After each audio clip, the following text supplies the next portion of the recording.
यहाँ पर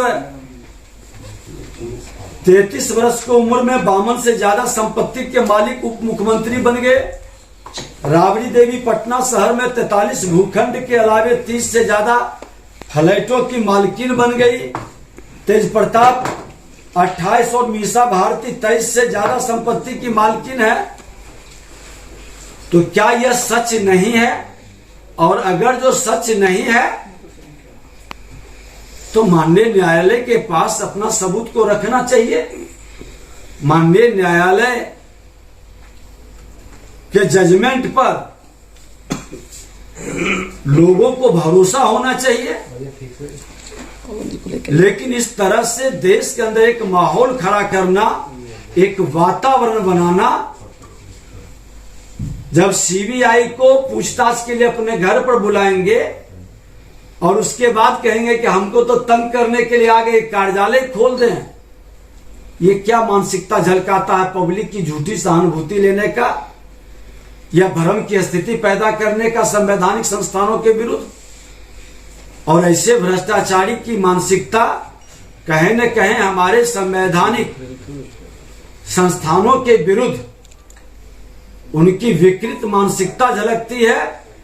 जनता के बीच एक भ्रम की स्थिति उत्पन्न कर इन संस्थानों की विश्वसनीयता को कम करने का प्रयास, कहीं न कहीं हमारी संवैधानिक ताना बाना को कमजोर करने का, ये मानसिकता पर अंकुश लगनी चाहिए।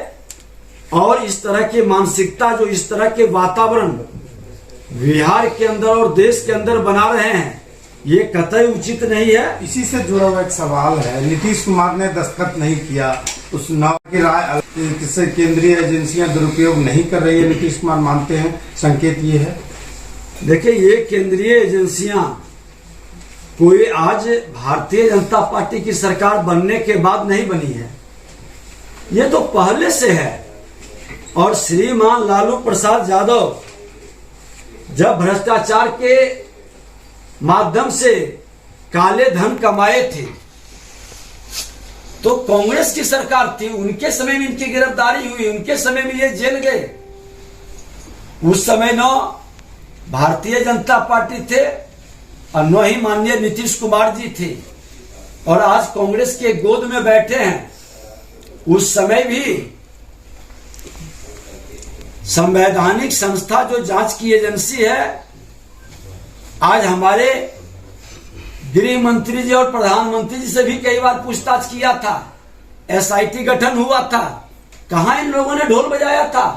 कहां संवैधानिक संस्थाओं के विरुद्ध कोई शब्द बोलते थे? कहां इसके लिए हाय तौबा मचा रहे थे? हम अगर जो पाक साफ है तो उसको फेस करेंगे, उसके प्रश्नों का जवाब देंगे और ईमानदारी के साथ सच को बताएंगे। नीतीश कुमार तो विपक्ष करेंगे, नहीं चल रहे हैं। हमको लगता है कि जो जिनको संवैधानिक संस्था पर विश्वास है और संवैधानिक संस्था के मान सम्मान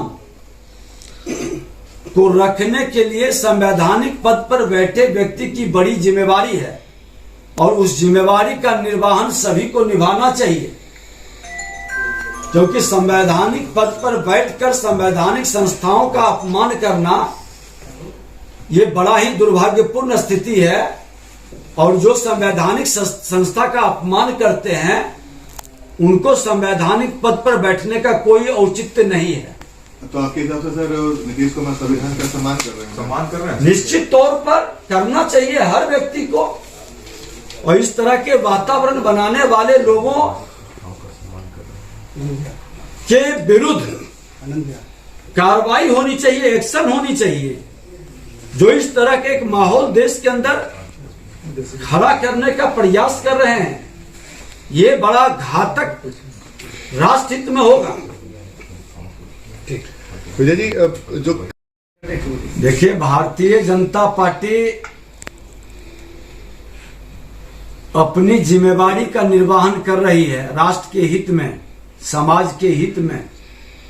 राष्ट्र प्रगति करे और इस धरती पर जो भी जन्म लिया है, किसी जाति धर्म क्षेत्र भाषा का है, सबका साथ सबका विकास हो, इस भाव से आगे बढ़ रहा है।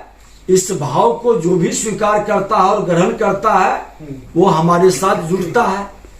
लेकिन आप इसका अर्थ अलग अलग रूप में न लें। भारतीय जनता पार्टी अपने कर्तव्य बोध के पथ पर कदम बढ़ा रहा है, संवैधानिक संस्थाओं के प्रति अपना सम्मान प्रकट करता है और सभी को आग्रह भी करता है कि संवैधानिक संस्थाओं के प्रति सम्मान प्रकट करें, क्योंकि सत्ता आते और जाते रहती है, लेकिन ये संवैधानिक संस्था हमारे माननीय न्यायालय, हमारे सीबीआई, ईडी, इनकम टैक्स, ये सारे हमारे संविधान के प्रदत्त अधिकारों के तहत अपना जिम्मेवारी का निर्वहन करता है, अपने दायित्व का निर्वहन करता है। उस दायित्व के निर्वहन में संवैधानिक पद पर बैठे लोग सहयोग करें और उनको मदद करें।